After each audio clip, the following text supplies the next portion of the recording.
Depois da divulgação daquelas imagens, aliás, meu abraço aqui aos companheiros que estiveram de plantão nesse feriado, porque receberam em um sábado à noite 160 horas a serem depuradas, a serem observadas, a serem analisadas, a serem editadas. É um trabalho realmente hercúleo e elas estão aí. O que interessa já está sendo divulgado pela imprensa, inclusive aqui na Band. A semana vai ser marcada pela leitura do requerimento para instalar a CPMI dos atos de 8 de janeiro. A CPMI vai acontecer mesmo, né, Orengo? Bom dia. Muito bom dia, Megali, Sheila Carla, bom dia a todos. Realmente vai acontecer, vai sair do papel, não tem saída. E agora, Megali, o que a gente vê é uma disputa aqui por comando da Comissão Parlamentar Mista de Inquérito, né? Depois de toda essa pressão, o presidente do Congresso e Senado, Rodrigo Pacheco, lê esse requerimento já na quarta-feira, e a partir disso é a indicação dos membros, dos integrantes da CPMI.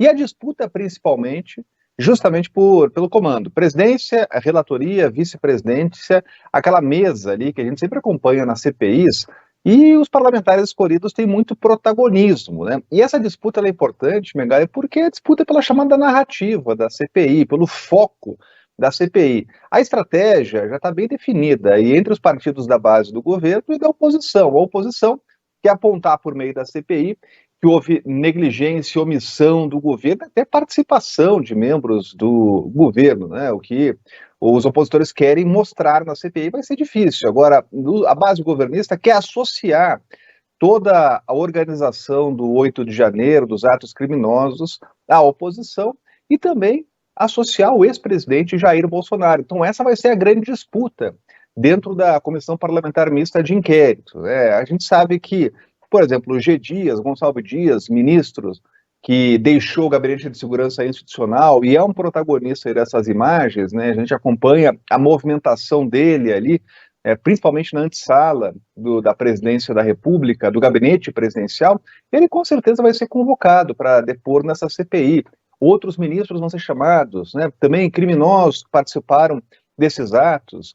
Então, agora, o que a gente vê é uma disputa entre base e oposição para esses comandos, né? Agora, Megali, a gente sabe que dentro da CPI, e até a gente pode estabelecer um paralelo com a última CPI, que deu muito o que falar, que foi da pandemia no antigo governo, a grande diferença é que nessa comissão o governo terá a maioria, e graças àquele bloco formado com aliados de Arthur Lira, que se tornou um bloco hegemônico dentro do Congresso Nacional. Então, na definição de nomes para compor a CPI, o governo vai levar vantagem, né? Vai ter lá nomes que são mais fiéis ou mais próximos do governo federal. Agora, enquanto isso, tem um país aí para governar, tem pautas importantes que precisam tramitar, tinha um calendário já definido, então há um esforço nesse momento para que a CPI, as novas imagens, né, a rediscussão do 8 de janeiro, tudo isso não atrapalhe a agenda legislativa, né? Só para você ter uma ideia, na quarta-feira tem uma previsão de votação daquele projeto das fake news, né, que foi colocado em pauta justamente pelo presidente da Câmara, Arthur Lira. Então é um assunto importantíssimo, que está sendo discutido há 3 anos no Congresso Nacional. Tem arcabouço fiscal, a regra fiscal, a reforma tributária, então tem matérias importantes. E o esforço vai ser esse, tentar evitar que a CPI, as novas imagens, contaminem aí a pauta do Congresso. O Orengo, temos nomes? Porque a CPMI é um sonho, né, para quem, enfim, para quem utiliza o cargo de deputado ou senador como forma de lacrar nas redes sociais. A CPMI é uma delícia. Você vai lá, você tem um microfone na mão, todas as câmeras apontadas para você, muitas vezes sendo transmitido na TV aberta, né? Certamente nos canais de notícias da TV fechada. Então é um palanque dos sonhos, para quem gosta de palanque.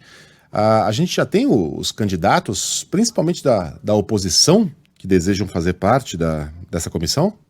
Mais do que isso, viu, Miguel? Tem definição já, né? Conversando com líderes aqui da oposição.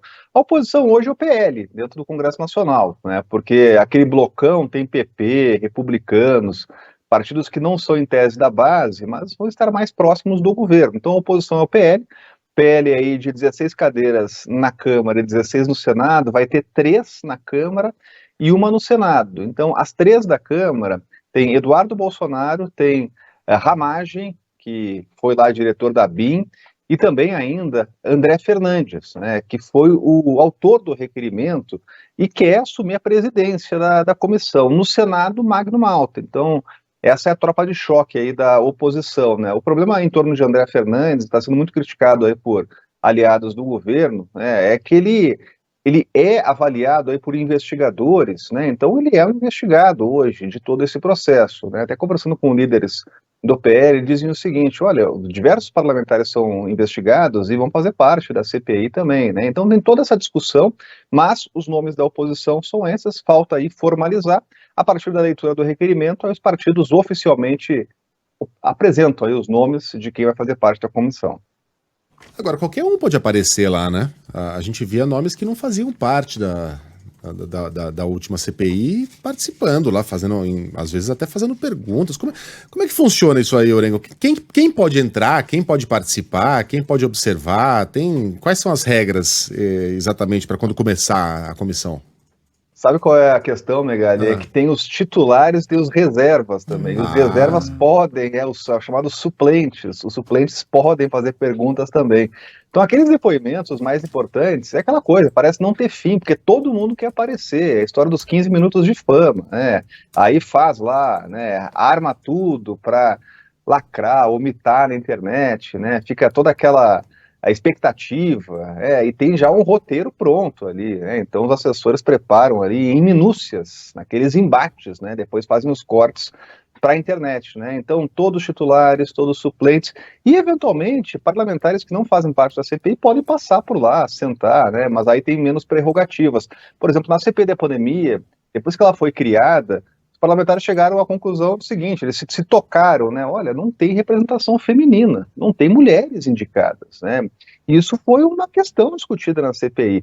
A partir disso, se criou uma espécie de bancada das mulheres que tinha representatividade, tinha poder lá de fazer perguntas, então sempre tinha uma parlamentar representando. Você espera que, pelo menos nessa CPI, isso seja equalizado, né, na hora da indicação. Cabe aos partidos que fazem as indicações, a gente vai ver a partir de quarta.